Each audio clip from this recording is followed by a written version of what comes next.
Aujourd'hui, on va parler de Jésus dans Genèse, c'est-à-dire qu'on va traverser le livre de Genèse, ou de la Genèse, on peut dire aussi, et nous allons voir où on parle de Jésus-Christ. Je veux vous rappeler que dans l'Ancien Testament, le prénom Jésus, comme on le voit dans le Nouveau Testament, Jésus comme ça n'existe pas. On a des noms en hébreu similaires, mais ce n'est pas le même nom ou prénom ou titre, on veut dire dans certains cas, pour parler de Jésus-Christ, mais c'est un mot qu'on va employer dans ce prêche parce que quand on lit le livre de la Genèse, nous avons 65 autres livres dans la parole de Dieu pour nous guider. Est-ce que vous voyez cela? Parce que ça, c'est une façon d'interpréter la parole de Dieu. Donc, au lieu de moi essayer de faire de mon mieux et de vous inventer des choses, ma façon de traiter la parole de Dieu est simple. Et je ne suis pas le seul, et je ne suis pas celui qui a inventé cette idée d'interprétation, mais le désir est d'interpréter la Bible avec la Bible, de laisser la Bible fonctionner comme un dictionnaire pour la Bible. On a énormément de questions quand on étudie la parole de Dieu. Et on n'a pas toujours des réponses. Mais parfois, la parole de Dieu est claire. Souvent, est claire, la parole de Dieu. Donc, ça, c'est ce que nous voulons faire. Ça, c'est vraiment la façon que nous traitons la parole de Dieu. Jésus dans Genèse est possible, non seulement parce qu'on étudie la parole de Dieu, par exemple Genèse, mais parce qu'on a d'autres ressources dans la parole de Dieu pour nous aider à comprendre que cette personne qui est identifiée, pas par le nom Jésus dans Genèse, mais qui est identifié quand même. On sait que c'est Jésus-Christ, puisque le Nouveau Testament nous donne cette information. Donc oui, on va interpréter le livre de la Genèse en important des choses qui viennent du Nouveau Testament. Okay? Mais vous allez voir à chaque fois que le désir et le but de ce prêche est de présenter le livre de la Genèse dans son contexte, et tout de suite après, de voir comment c'est Jésus-Christ, en fait, celui qui est prophétisé ou que c'est lui, celui dont on parle. Quand nous étudions le livre de la Genèse, il faut comprendre que ce livre a été écrit de la part de Moïse. Moïse, si vous connaissez l'histoire de la Bible, on rencontre le personnage de Moïse dans le livre d'Exode. Mais dans le livre de Genèse, Moïse n'est pas encore en vie. Pourtant, c'est lui qui écrit le livre de la Genèse. Bon, cela fait référence à une doctrine ou à un enseignement de la parole de Dieu qui est que chaque parole de Dieu est inspirée de Dieu. C'est-à-dire que Dieu a poussé les hommes par son Saint-Esprit pour écrire les choses qu'il voulait. Okay? Et ça, c'est ce que nous comprenons dans le Nouveau Testament de la parole de Dieu. Quand on parle de la parole de Dieu ici, et ce n'est pas un problème que Moïse n'était pas là pour Genèse 1.1, par exemple. En fait, il n'y avait personne qui était là pour Genèse 1.1. C'était uniquement Dieu qui était là. Au commencement, Dieu créa. L'homme va être créé 6 jours après, n'est-ce pas, le 6e jour. Donc, on a plusieurs contextes à respecter. On parle de la période du texte lui-même, donc des événements qu'on étudie au fur et à mesure. Mais il faut comprendre que c'est Moïse qui, beaucoup de temps après, va écrire ces choses. Donc, il a aussi, parfois, on a des références à son contexte, des explications qu'il donne pour son audience. Et bien sûr que nous, aujourd'hui, quand nous lisons ce texte, on doit comprendre ces deux contextes. Et aussi, j'ajouterai le reste de la révélation de Dieu qui nous aide à comprendre le livre. Donc, on a plusieurs éléments ou contextes à respecter. Jésus dans Genèse est possible. Parce que dans la parole de Dieu, Dieu a fait en sorte à ce que la parole de Dieu parle de Jésus-Christ. À un tel point que dans le Nouveau Testament, dans l'Évangile selon Jean, on appelle Jésus la parole. Il est la parole de Dieu. C'est-à-dire, c'est lui qui nous révèle qui Dieu est, qui le Père est. Et il est aussi la parole qui a été faite chair, qui a pris chair. Donc, il est la parole incarnée. Donc, chaque chose que Jésus a dit et que Jésus a fait révèle qui Dieu est. Et nous avons déjà constaté ceci dans le livre de Genèse. Mais aujourd'hui, je voudrais vous montrer plusieurs choses, plusieurs descriptions de Jésus dans le livre de Genèse. Premièrement, Jésus, le Créateur. Jésus est le Créateur. Vous dites, mais on ne parle pas de Jésus dans Genèse 1.1. Regardez avec moi Genèse 1.1. Au commencement, Dieu. Alors, il est vrai dans le Nouveau Testament que Jésus est Dieu. Mais on a un Dieu qui existe en trois personnes, n'est-ce pas? Le Père, le Fils et le Saint-Esprit. Matthieu 28, les derniers versets de Matthieu 28 parlent de baptiser les gens au nom du Père, du Fils et du Saint-Esprit. Donc, on a cette idée de la Trinité. Dieu, un seul Dieu qui existe en trois personnes. Donc, ça nous dépasse. Et tant mieux, parce qu'on parle de quelqu'un qui est suprême, qui nous dépasse en tout. Donc, c'est normal qu'on ait certaines choses que la Bible révèle qui sont au-delà de nous. Cela n'est pas, je pense, un problème pour l'enfant de Dieu. Mais on décrit ici que c'est Dieu qui a créé le monde. Mais Hébreux, chapitre 1, encore une fois, on compare la Bible avec la Bible et on voit dans ce livre d'Hébreux, si vous voulez regarder, vous pouvez. Je vais juste vous lire une petite partie de Hébreux, chapitre 1. Donc, on dit qu'en parlant, après avoir autrefois, verset 1, à plusieurs reprises et de plusieurs manières, parlé à nos pères par les prophètes, Dieu, dans ces derniers temps, nous a parlé par le Fils. Donc, quand on voit Dieu ici, Dieu veut dire le Père. La seule façon qu'on sait que ici Dieu, c'est le Père, parce qu'on dit ceci, Dieu, dans ces derniers temps, nous a parlé par le Fils. Donc, le Fils est mentionné, mais il n'est pas mentionné comme celui qui est le premier mentionné, Dieu ici. Donc, on a Dieu le Père et Dieu le Fils mentionné ici. Mais écoutez comment il décrit Jésus, le Fils de Dieu, Dieu lui-même, qu'il a établi héritier de toutes choses. Écoutez comment il décrit cette partie. Par lequel il a aussi créé le monde. Donc, qui c'est qui a créé le monde? Dieu. Dieu le Père et Dieu le Fils. En fait, dans Genèse, on voit que l'Esprit est là aussi.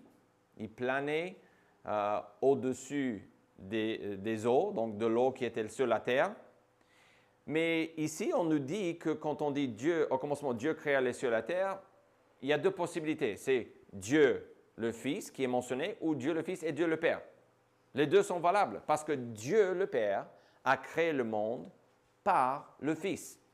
Donc, si je vous demande qui a créé le monde, et vous pouvez dire Dieu, et je vais vous demander, et je vais insister, Dieu le Père ou Dieu le Fils?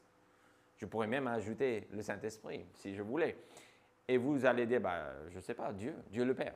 Je vais dire, bonne réponse. Quelqu'un à côté de vous va répondre, mais c'est Dieu le Fils.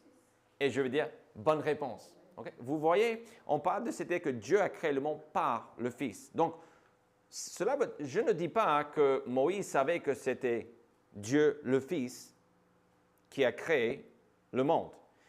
Ce que je veux dire est que la Bible nous dit, quand on compare la Bible avec la Bible, on voit que le Créateur, Jésus, est identifié comme le Créateur, celui qui a tout créé. Donc, on a cette idée ici dans Genèse 1.1, premier verset de la Bible. Donc, on a Jésus le Créateur, mais on a Jésus le délivreur. Alors, délivreur de plusieurs choses. Ce texte qui nous fait penser à ceci, qui nous révèle ceci, le premier texte, est Genèse 3.15. Écoutez la parole de Dieu. C'est Dieu qui parle au serpent. Ça, c'est important. Il dit, je mettrai inimitié entre toi et la femme, entre ta postérité, serpent, et sa postérité. Celle-ci t'écrasera la tête. Donc, la postérité, c'est pour ça que c'est celle-ci. La postérité, quelqu'un qui va venir de la femme, ça c'est ce qu'il faut comprendre, va te détruire, va t'écraser et tu lui blesseras le talon. Donc, cette même personne qui vient va complètement détruire le diable. Alors, pourquoi est-ce qu'on dit que Jésus est le délivreur. Parce que dans ce texte, Genèse 3,15 est la suite. C'est les conséquences du fait que Adam et Ève n'ont pas obéi à la parole de Dieu. Ils ont fait le contraire. En fait, le livre des Romains nous dit que le péché est entré dans le monde par Adam, parce qu'il n'a pas fait ce que Dieu lui a demandé de faire. C'était simple. Il y avait juste un ordre à respecter. Il ne faut pas manger de l'arbre de la connaissance du bien et du mal. Tout le reste est permis. Le serpent arrive et commence à inciter l'homme et la femme à faire le contraire. Il réussit et on est dans le contexte de Genèse 3, ce qu'on appelle la chute dans la théologie. Quand l'homme a laissé entrer le péché dans le monde. Alors pourquoi le délivrer? Parce que tout de suite, on promet, et c'est ici le point de départ dans l'histoire de la Bible, de cette idée qu'on voit dans l'histoire de l'Ancien Testament, dans la famille d'Abraham. On voit qu'ils vivaient dans l'attente. On le voit à l'époque de Jésus. Quand Jésus est venu, il n'a jamais déclaré ouvertement au public, individuellement à la femme de Samarie, donc cette Samaritaine, il a dit, celui que vous attendez, c'est moi. Mais devant les autres, il n'a pas dit, je suis le Christ. Et plusieurs raisons pour cela, mais une raison, cela aurait causé énormément de confusion. Parce qu'on voit dans les évangiles que l'opinion que les gens avaient du Messie, même s'ils ne croyaient pas que Jésus était le Messie, quand ils parlaient, quand ils voyaient Jésus, certains disaient, c'est lui, c'est le prophète, c'est le Messie, c'est celui qui devait venir, on dit. Donc, ils vivaient dans cette attente. Mais ils avaient des opinions vraiment variées par rapport à lui. Ils étaient vraiment dans la confusion. Pourtant, dans le livre de Genèse, on décrit celui qui allait venir. Et ça commence ici dans Genèse 3,15. Et la première promesse est cette idée de Jésus le délivreur. Celui qui va, on ne sait pas trop les détails ici, mais celui qui va résoudre le problème du péché. Pourquoi? Parce qu'on parle dans quelques versets de cette idée de faire des habits de peau et de couvrir leur nudité. Alors, il faut savoir dans ce contexte, nudité égale péché. C'est le péché qui a fait qu'Adam et Ève ont vu, en fait, qu'ils étaient nus. Donc, il ne faut pas chercher ailleurs pour cette idée de nudité ou aller trop loin. C'est une image de cette idée. En fait, c'est une image, mais vraiment une image concrète parce qu'ils étaient nus, sans habits. Et cela représentait le péché. Quand ils ont péché, ils ont vu. Ah, wow! On n'a pas de vêtements. Ils vont se couvrir eux-mêmes, mais Dieu va leur faire des habits après. Il va tuer des animaux pour couvrir le péché. Donc là, on avance un petit peu dans l'histoire, mais Jésus le délivreur, on a cette même image. Ici, on est dans une prophétie. Mais quand on étudie Genèse 6 à 9, qu'est-ce qu'on a? On a ici, c'est une prophétie plutôt. Je ne sais plus si j'ai dit image, mais Genèse 3,15, c'est une prophétie. On parle. On ne donne pas tous les détails, mais on parle du Christ, on parle du Messie, on parle de celui qui va venir, le prophète. On va l'identifier comme le prophète dans Deutéronome. On n'est pas encore là. Mais ici, on l'identifie comme ça, une prophétie. Mais Genèse 6 à 9, l'histoire de Noé, c'est une image. Quelle est l'image? L'image est le fait que l'arche, seulement les gens qui étaient dans l'arche étaient sauvés du jugement de Dieu. Ça, c'est exactement comme Jésus-Christ s'est présenté. Pas comme une arche, ok? Pas comme l'arche de Noé. Mais l'image est là.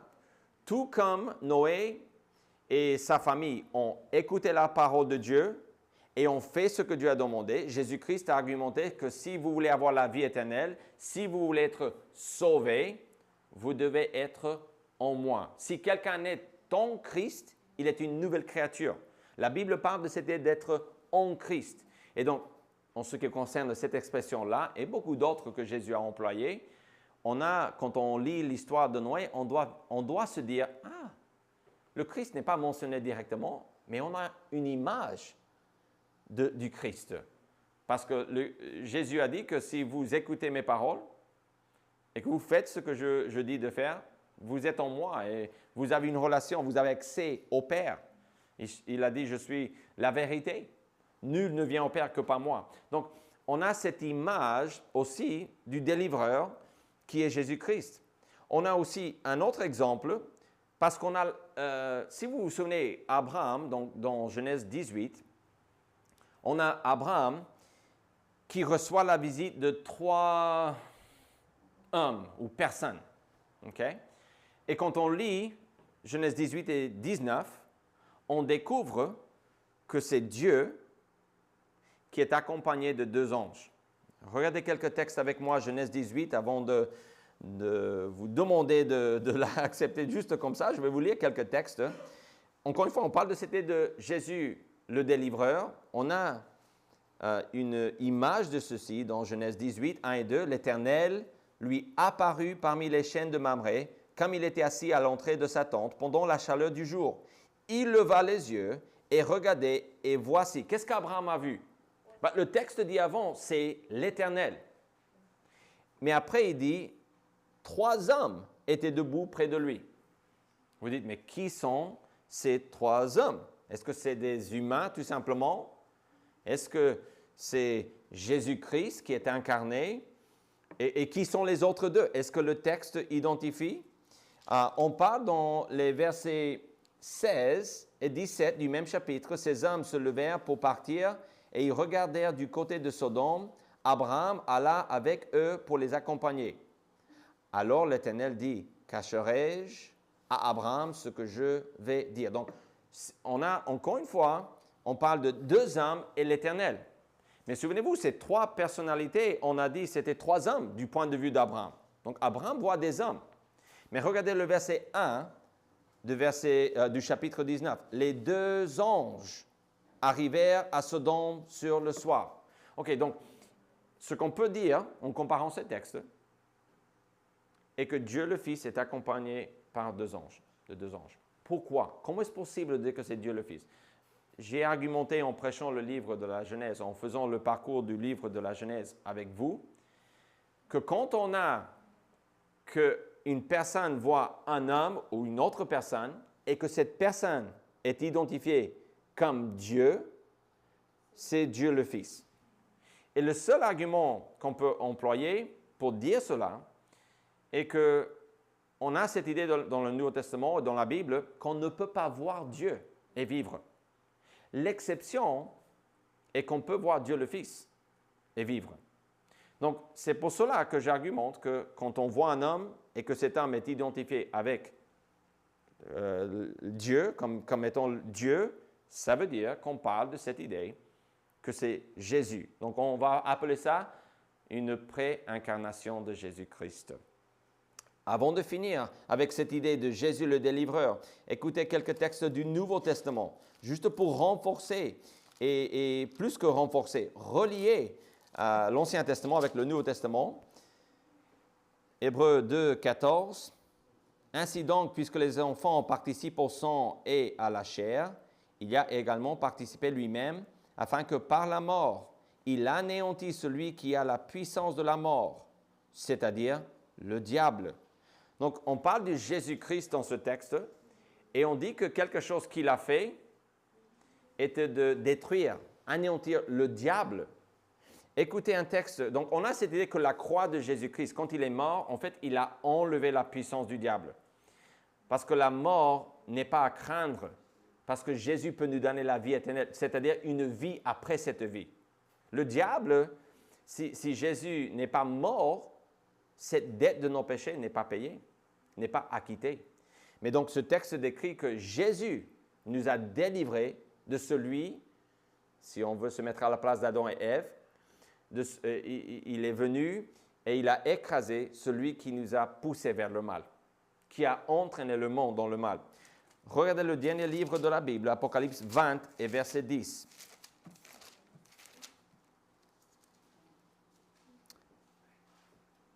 Et le diable, qui les séduisait, fut jeté dans les temps de feu et de soufre, où sont la bête et le faux prophète, et ils seront tourmentés jour et nuit au siècle des siècles. Ça, c'est la destruction finale que Jésus va avoir ou faire contre le diable. Donc, quand on voit dans Genèse cette idée de Jésus le délivreur, Genèse 3,15 est le point de départ pour cette idée. On a des images de cela dans l'échange de Dieu avec Abraham, et je ne vous ai pas dit pourquoi, mais c'est parce qu'on est dans le contexte de cette idée que Jésus est descendu parler avec Abraham, mais de quoi?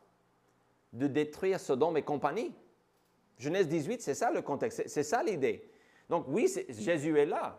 Le texte ne dit pas Jésus, encore une fois, mais Jésus est celui qui s'est montré comme ça, comme un homme, donc Dieu homme ou l'homme Dieu, ou Dieu l'homme, vous pouvez le dire comme vous voulez. Dans la théologie, on décrit comme ça Jésus-Christ. Et il est venu dans le contexte de punir, de juger. Et qu'est-ce qu'on a dans cette histoire? Abraham va intercéder pour la délivrance de ces villes. Et on va voir que c'est juste Lot et 2 filles qui vont échapper. Encore une fois, comme avec Noé, la délivrance vient quand on écoute la parole de Dieu. Et c'est grâce à Dieu. C'est sa grâce et sa parole qui nous donnent accès au pardon. Donc Jésus, le délivreur, on le voit dans le livre de Genèse. Donc Jésus est le délivreur, mais Jésus est aussi le substitut. On décrit que cette personne qui va venir, ou ce délivreur qui va venir de quelqu'un de la famille de la femme, donc un de ses descendants qui va venir, on dit que cette personne qui va venir est notre substitut. Donc le mot-clé, c'est substitut. Genèse 3, 21. Regardez avec moi, Genèse 3, 21. L'Éternel Dieu fit à Adam et à sa femme des habits de peau, et ils les ont revêtis. Donc, le fait qu'ils étaient nus était pour dire qu'ils étaient innocents. En fait, ils ne connaissaient pas la différence entre le bien et le mal. Tout ce qu'ils connaissaient était qu'il ne fallait pas manger de l'arbre de la connaissance du bien et du mal. Donc, par rapport à cela, ils n'étaient pas innocents. Dieu a dit, vous écoutez ma voix, et le diable a dit, vous écoutez ma voix. En fait, faites ce que vous voulez. Et vous pouvez remplacer Dieu si vous m'écoutez. Et ça, c'est ce que le diable a fait. Mais on voit cette idée, on commence ici à parler de cette idée de substitut. Et on a déjà parlé de cela dans Genèse 3, 15, parce qu'on parle de quelqu'un de la femme qui va écraser la tête du serpent. Mais attention, on dit aussi que le serpent, tu lui blesseras le talon. Donc, cette personne qui vient, ce Messie qui est Jésus-Christ, on l'identifie comme Jésus-Christ dans le Nouveau Testament, celui qui accomplit toutes les prophéties, toutes les images de l'Ancien Testament. Il est celui qui a aussi subi une blessure, mais pas mortelle. Parce que Jésus est mort comme être humain, mais pas en tant que Dieu. Pierre argumente dans ce sens qu'il est mort physiquement, mais quant à l'esprit, il n'est pas mort. Et Dieu ne peut pas arrêter d'exister, même Dieu le Fils. Donc si vous croyez, ou peut-être vous croyez que Jésus, quand il est mort sur la croix, en fait, il a cessé d'exister, non, son corps est mort. Il a pris chair pour que cette chair puisse mourir à notre place. Substitut. Le substitut se voit dans Genèse 3, 15, sous-entendu dans l'idée du blesser le talon du Messie, mais aussi dans verset 21 du chapitre 3, qu'est-ce qu'on dit? On parle de cette idée que Dieu a tué des animaux pour que Adam et Ève puissent avoir leur péché, leur nudité couvert, caché. Et le symbolisme commence là, ou l'image, ou ce thème commence là. Mais on va commencer à voir des sacrifices. On va commencer à voir la mort des animaux. On va voir dans Genèse 4 que Caïn et Abel vont offrir à l'Éternel. Et on n'a pas tous les détails. Mais le texte dit que quand Abel va sacrifier un animal, va tuer un animal, Dieu va accepter. Mais que Dieu ne va pas accepter Caïn et il ne va pas accepter non plus son offrande. Les deux ont été rejetés. Donc on voit qu'il y a un problème avec Caïn et avec ce qu'il offre. Ce n'est pas juste que il a choisi la mauvaise chose pour sacrifier. Non, parce qu'on peut sacrifier dans la loi Par exemple, dans Lévitique, on parle de ceci, qu'on peut offrir à l'Éternel des fruits, des choses comme ça. On peut donner de la farine, on parle souvent du pain, etc.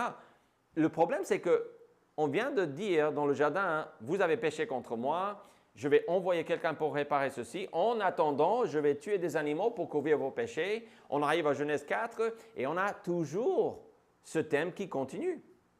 Il faut que des animaux meurent à notre place. Pourquoi? Parce que ce sont des images de Jésus, l'agneau, qui ôte le péché du monde.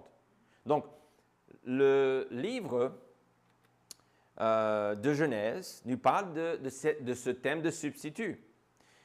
Deux autres exemples ou des choses qui arrivent dans l'histoire de Genèse qui nous font penser à ce thème substitut ont lieu dans Genèse 22, 2, 6, 7 et 8, etc. Donc, Genèse 22 parle du sacrifice d'Isaac. Dieu demande à Abraham de sacrifier son fils unique, celui qu'il aimait. C'est le seul qu'il a. Donc, il va porter le bois sur lui pour le sacrifice. On va le placer sur l'autel. Et juste avant de le tuer, Dieu intervient et dit non. Je vois que tu me fais confiance. Donc, on comprend que c'est un test, que ce n'est pas Dieu qui voulait vraiment qu'il tue son enfant, mais qui voulait le mettre à l'épreuve pour tester sa fidélité, sa foi, pour voir jusqu'où il allait croire ce qu'il disait. Donc, on a un bon exemple de la foi. C'est pour ça qu'Abraham est connu comme le père des Juifs, mais aussi de la foi. Dans Romains 4, on argumente dans ce sens. Mais il va intercéder et on va dire que Dieu, on ne va pas dire, mais Abraham va expliquer à son fils, après que Dieu lui montre un sacrifice devant lui, un animal qui va être sacrifié sur l'autel à la place de son fils. Et il lui explique aussi après tout cela, en parlant au futur. Abraham dit, parce que sur la montagne de l'Éternel, il sera pourvu. Donc, je pense qu'Abraham a compris que tout ce que Dieu lui a fait faire est une image du Christ qui allait venir. Je pense que quand Jean-Baptiste a vu Jésus venir, il a dit, voici l'agneau de Dieu qui ôte le péché du monde. Il a compris, il ôte le péché du monde, donc ça c'est Genèse 3,15, il va résoudre ce problème. Mais aussi le thème de substitut est lié à ce sacrifice, à cette délivrance. Donc Jésus est notre substitut. On n'aura pas le temps d'aller en détail, mais quand Judas, et ça c'est le frère de Joseph, quand Joseph est vendu pour aller en Égypte, donc Genèse, là on parle de Genèse 37 à 50, on parle de cette histoire de Joseph. Joseph, on revient ceci après, mais il sert d'image du Christ aussi, parce que beaucoup des choses qu'il a vécues, les choses que le texte dit par rapport à sa vie, nous font penser au Christ. Mais on voit que Judas va se proposer comme un substitut, parce que ce que Joseph va dire à Judas et à ses frères, c'est « Si vous ne me laissez pas Benjamin, ou si je ne le vois pas, ou s'il ne reste pas avec moi, il va dire aussi dans l'histoire, vous ne pouvez pas partir. Ne revenez pas si vous n'avez pas votre frère. » Et puis quand il est là, il dit « Vous ne pouvez pas partir. » Et Judas dit « Je veux me mettre à la place. Je veux donner ma vie pour cet enfant parce que j'ai déjà dit à mon père que si je n'amène ou si je ne reviens pas avec Judas, il peut tuer mes enfants. » Donc Judas s'est proposé devant son père comme substitut et il s'est proposé devant Joseph comme un substitut. Et vous dites « Mais où est le Christ dans tout cela? » En fait, ce qui est intéressant dans l'histoire de Genèse 37 à 50, et qu'on commence dans 37 que c'est l'histoire de Joseph. Joseph est là, on explique, il est vendu. Et puis Genèse 38, tout de suite, qu'est-ce qu'on voit? Qu'on parle de Judas. Et on se dit, mais on est dans l'histoire de Joseph. Parce qu'après 39 jusqu'à la fin, ce n'est pas lui, on parle de Joseph à nouveau et la famille de Joseph. Mais l'histoire qu'on a est tout simplement ceci. Le Judas est celui de qui le Christ allait venir. Donc, quand on voit que Judas se propose plusieurs fois comme substitut, et après on apprend que Judas est la famille du Christ, donc c'est de la tribu de Judas que le Christ va venir, le Christ est né, c'est une image de cela. Okay? Donc, ce n'est pas direct, il faut faire la liaison avec le Nouveau Testament et même l'Ancien Testament pour arriver là, mais c'est comme ça qu'on voit que Jésus est le substitut. Donc Jésus est notre substitut. 1 Pierre 3,18 dit que lui, il s'est offert une fois, lui, juste pour des injustes, n'est-ce pas? Mais on voit aussi que Jésus est l'attendu. Jésus l'attendu, celui qui doit venir. En fait, on a déjà vu que Jésus est identifié comme le Créateur dans le Nouveau Testament. Donc Genèse 1.1 parle de Jésus. Nous avons vu que Jésus est le délivreur du mal, du péché, de la mort, qui nous donne la vie après la mort. Ça, c'est Genèse 3.15. Et on voit cette idée de substitut dans énormément de textes, comme le sacrifice d'Isaac, Judas qui se propose comme un substitut pour pas que Benjamin reste là en Égypte. Mais aussi, Genèse 3.21, c'est Dieu lui-même qui a instauré cette image ou le besoin qu'on a d'un substitut. Quelqu'un doit prendre notre place. Et vraiment, ça résume l'histoire de l'Ancien Testament, surtout de Lévitique et cette idée de la loi de Moïse où on sacrifiait des animaux. C'était parce que quelqu'un devait mourir. C'était une vie pour une vie. Ça, c'est l'idée de substitut. Mais Jésus l'a attendu. Depuis Genèse 3.15, on voit dans le livre de la Genèse que les gens vivaient dans l'attente du Messie. Où est-ce qu'on voit ceci? Genèse 4.1, Genèse 4.25 aussi, parce qu'on met l'accent sur un fils. Un fils. La Bible dit, Adam connut Ève, sa femme, elle conçut et enfanta Caïn, et elle dit, j'ai formé un homme avec l'aide de l'Éternel. Alors, pourquoi pas mettre l'accent sur les filles, n'est-ce pas? Pourquoi? Quelle est cette histoire? Verset 25, Adam connut encore sa femme, elle enfanta un fils, et l'appela du nom de Seth, car dit-elle, Dieu m'a donné un autre fils à la place d'Abel que Caïn a tué. Donc, le chapitre 5 aussi, c'est une généalogie. Et à chaque fois, on mentionne un homme qui a un fils, pas une fille, un homme qui a un fils, et on va dire combien de temps il a vécu, et puis on dit cette expression fois après fois. Puis, il mourut. Fois après fois. Pourquoi? Parce que chaque fois qu'on avait un homme qui était né dans cette famille, souvenez-vous, Genèse 3.15, Dieu a dit devant Adam et Ève, quelqu'un de la femme va naître. Donc les gens, naturellement, ont compris et ont cru cela, mais chaque génération croyait que c'était là. C'est Caïn, c'est Abel, c'est Seth. Et Genèse 5 continue, c'est lui. Non, puis il mourut. Ah bon, ce n'était pas lui. Un autre arrive, puis il mourut. Ah, c'est pas lui, c'est pas lui, c'est pas lui. Et chapitre 5 finit avec l'espoir que c'est Noé. Alors, en quelque sorte, Noé est un délivreur parce qu'il va, à travers le déluge, bon, ce n'est pas lui, c'est Dieu à travers lui, mais à travers le déluge, apparemment, la terre va changer. Elle a été maudite dans Genèse 3. Et donc, le déluge sur la terre va changer quelque chose. Donc, il va nous donner du repos, on dit dans ce texte. Mais les gens pensaient, c'est lui. Dieu a dit la femme, et finalement, ce n'était pas vraiment directement la femme, mais c'était quelqu'un de la descendance de la femme, c'est Noé. Mais non. On voit dans l'histoire de Noé, puis il mourut. On dit cette même chose de Noé, pas dans le chapitre 5, mais plus tard dans l'histoire de Noé. Donc, pourquoi est-ce que je dis cela? Parce que Genèse est en train d'expliquer, Dieu explique à travers Genèse, qu'on a ici cette idée de quelqu'un qui est attendu. On a quelqu'un qu'on veut voir. On attend cette personne devant nous. Il vivait dans l'attente. C'est pour ça, à l'époque de Jésus-Christ, les gens étaient vraiment fous de voir le Messie. Et ils voulaient le Messie, pourquoi? Parce qu'ils voulaient être délivrés. Mais chacun interprétait le Messie à leur sauce, à leur façon.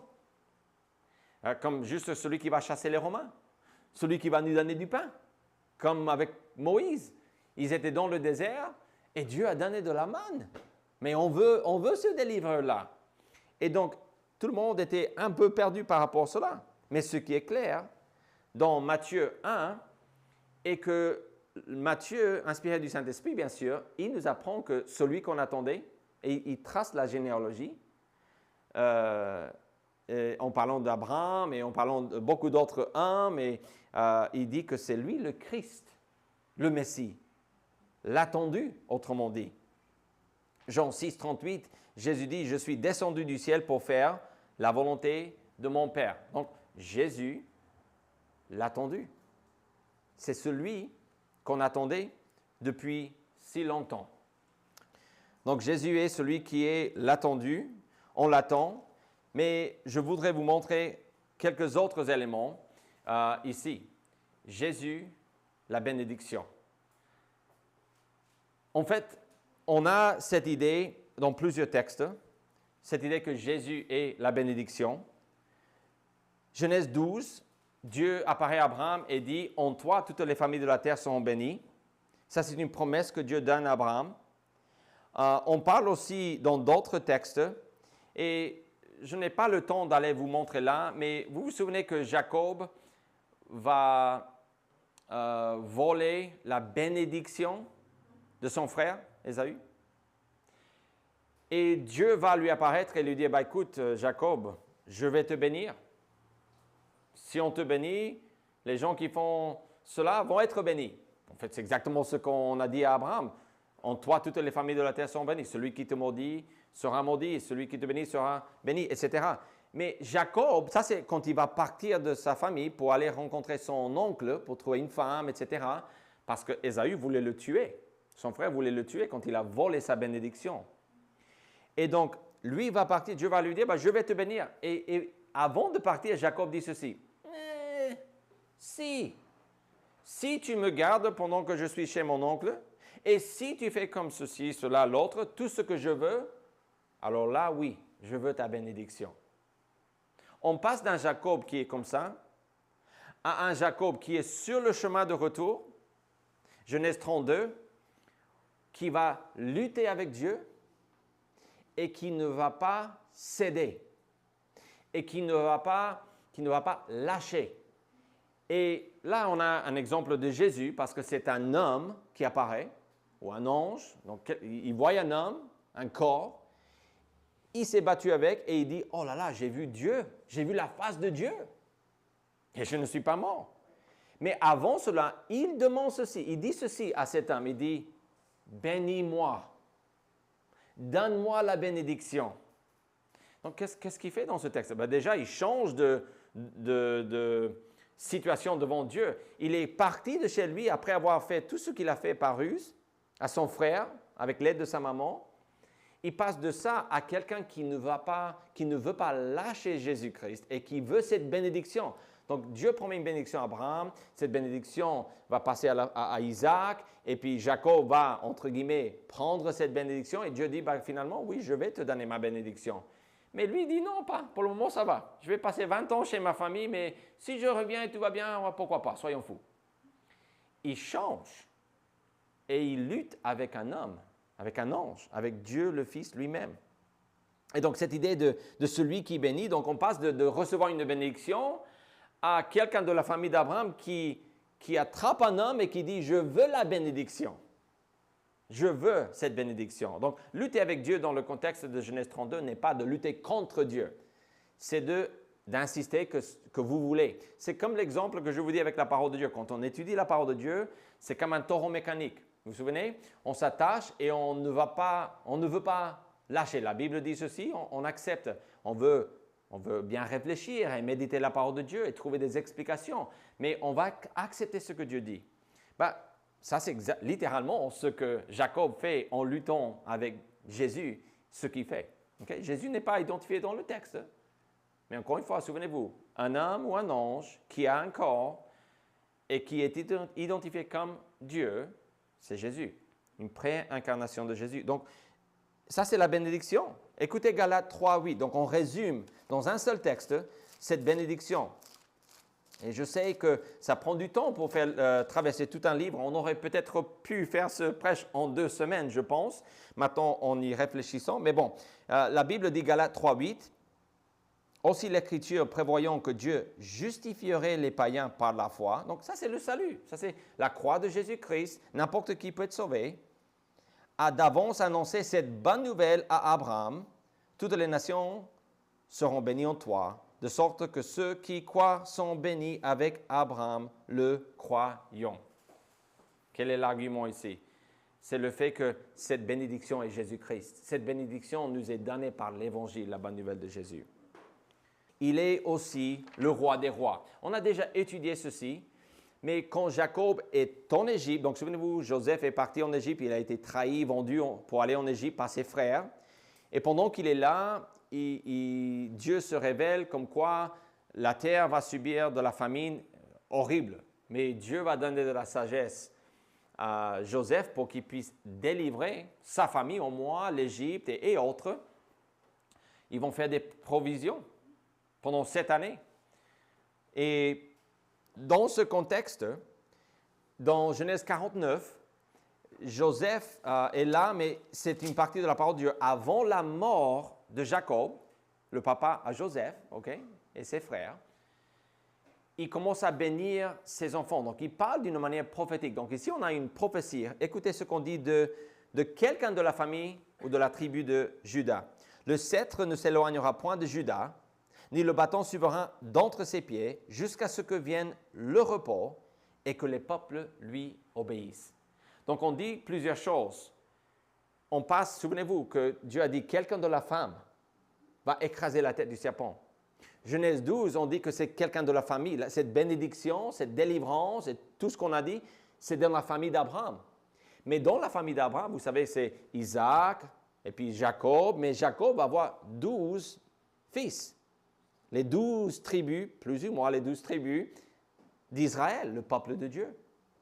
Et à la fin de sa vie, Jacob dit dans Genèse 49, évidemment c'est Dieu, il est inspiré du Saint-Esprit, il identifie la tribu de Juda comme la tribu qui nous donnera le Messie.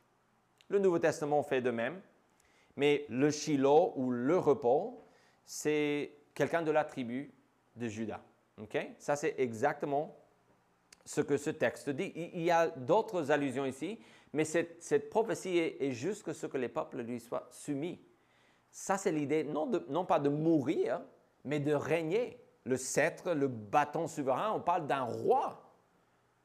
Le roi de la tribu de Juda qui va régner. Et ça parle du Christ qui va régner sur la terre. Et ça, c'est ce que nous voyons dans le dernier livre, mais d'autres textes aussi, mais le dernier livre de la Bible, on voit Jésus sur le trône, sur la terre. Donc, ça, c'est l'idée de Jésus comme le roi des rois. Ça, c'est dans le livre de Genèse que ce thème commence. On n'a pas tous les détails, on n'a pas toutes les choses, mais 1 Timothée 6, 13 à 16 identifie Jésus, le Seigneur Jésus-Christ, comme le roi des rois. Ce thème commence, j'avance, dans Genèse 49, verset 10. Mais une dernière chose qu'on peut dire pour finir, on parle de Jésus dans Genèse, et c'est cette idée, si on veut résumer, que Jésus, on ne peut pas oublier Jésus dans l'histoire de la Bible. Il n'est pas négligeable. Ce n'est pas qu'on parle dans les 39 livres de l'Ancien Testament de tout et n'importe quoi des Juifs, de l'histoire et tout ça, de la révélation, de Dieu beaucoup, mais pas de Dieu le Fils, pas de ce délivrant. Non, Jésus, l'inoubliable. Pourquoi? Parce qu'on a des prophéties qui parlent de lui tout au long de ce livre et de l'ensemble de la Bible.